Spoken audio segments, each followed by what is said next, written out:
অবশেষে ফেসবুকের টাকা আজকে হাতে পেলাম। আর কেন ব্যাংকে গিয়েছিলাম, সাথে সংসারে কি রান্না বান্না করলাম আর সারাদিন কি কি করলাম সেটা আপনাদের সাথে ভিডিও আকারে শেয়ার করব। হ্যালো এভরিওয়ান, আসসালামু আলাইকুম। কেমন আছেন সবাই? আমার ভিডিওটাকে কোথা থেকে দেখছেন? সকালে ঘুম থেকে উঠে আজকে বেশ কিছু কাজ ছিল, তো সেই কাজগুলো শেষ করেছি অফ ক্যামেরাতে, সেটা শেয়ার করা হয় নাই। তারপর রুমটা গুছাতে চলে এসেছি। সংসার ছোট হোক অথবা বড় হোক, একটা সংসারে কিন্তু অনেক কাজ থাকে। আমার এই সংসার কিন্তু অনেক ছোট্ট একটা সংসার, কিন্তু কাজ কিন্তু ছোট না, অনেক কাজ করতে হয়। আর আমার এই সাজানো গোছানো সংসারটা কিন্তু একদিনে হয়নি, 5টা বছর লেগেছে সংসারটা সাজাতে। আমার সংসারের প্রতিটা জিনিসই আমার খুব শখের এবং খুব পছন্দের। আমার সংসারের প্রতিটা জিনিসই কিন্তু আমি নিজে পছন্দ করে বানিয়েছি, হোক সিম্পল। আমি সিম্পল জিনিস অনেক বেশি পছন্দ করি, তবে আমার এই ড্রেসিং টেবিলটা একটু বেশি সিম্পল হয়ে গেছে। ভাবছি ড্রেসিং টেবিল একটা বানাতে দিব। যেহেতু আমি খাগড়াছড়িতে আছি, খাগড়াছড়িতে কিন্তু কাঠের দাম অনেকটাই কম। ভাবছি এখান থেকে যাওয়ার আগে একটা ড্রেসিং টেবিল, একটা আলমারি বানিয়ে নিয়ে তারপরে যাব।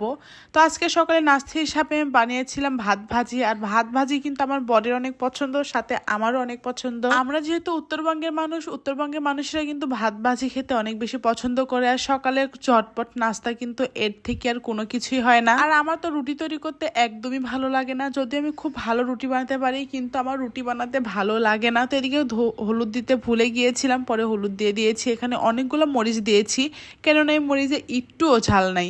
তো কালকে রাত্রে আমি চিয়া সিড ভিজিয়ে রেখেছি, সেটা আমি খাইলাম আর তার সাথে একটু ভাত তেলানিও খেয়ে নিয়েছি।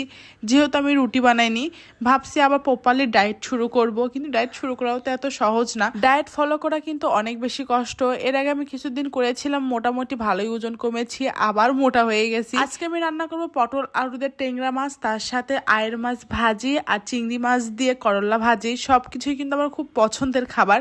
আজকে 2 চুলাতে দিয়ে দিয়েছি, কারণ আজকে আমি একটু ব্যাংকে কাজ আছে। আর কি কাজ আছে আর কোন ফেসবুক থেকে আমি টাকা পেয়েছি সেটাও আমি শেয়ার করব ভিডিও শেষে। কেননা আমার ভিডিও যারা নতুন দেখতেছে অনেকেই ভাবতে পারে যে আমার তো এটা ছোট পেজে, ছোট পেজ থেকে কিভাবে আমি টাকা তুললাম, এই জন্য ক্লিয়ার করলাম। তো যাই হোক, এদিকে আমি সব মশলাগুলো দিয়ে দিয়েছি। মানে নর্মালি আমরা সবাই যেভাবে তরকারি রান্না করি আমি সেভাবে রান্না করি। বিভিন্ন জনের রান্না কিন্তু বিভিন্ন রকম, তবে আমি যেভাবে রান্না করি সেটা আপনাদের সাথে শেয়ার করি। এদিকে আজকে একটু তেলটা বেশি হয়ে গেছে।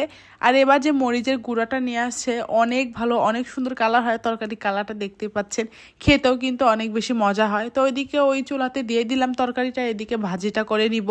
এই কড়াইতে আমি মাছটা ভেজে নিয়েছি, সেটা শেয়ার করা হয় নাই। আর এখানে আমি চিংড়ি মাছ দিয়ে দিব। আর চিংড়ি মাছ দিয়ে করলা ভাজি কিন্তু বেশ মজা লাগে। আমার শ্বশুরবাড়ির এলাকায় চিংড়ি মাছ দিয়ে এই করলা ভাজি করে, মানে কুমিল্লাতে।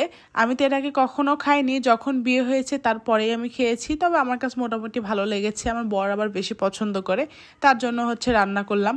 আর ওইদিকে আমার তরকারিটা হয়ে গেছে, নামিয়ে নিয়েছি। কালারটা যত সুন্দর হয়েছে, খেতেও অনেক বেশি মজা হয়েছে। অফ ক্যামেরাতে রান্না করে নিয়েছি, আর শেয়ার করা হয় নাই, তাড়াহুড়া করে ব্যাংকে চলে গিয়েছিলাম। আপনারা হয়তো জানেন না, আমার আরো একটি পেজ আছে, ওই পেজে টাকা পেইড হয়েছে 19 তারিখে, কিন্তু আমার কাছে আসে নাই। তাই গিয়েছিলাম ব্যাংকে যে কোনো সমস্যা হয়েছে কিনা। তো যাই হোক, আমার এই ছোট্ট ভিডিওটা আপনাদের কাছে কেমন লেগেছে, যদি ভালো লাগে অবশ্যই লাইক শেয়ার কমেন্ট করবেন। আজকের ভিডিও এ পর্যন্তই।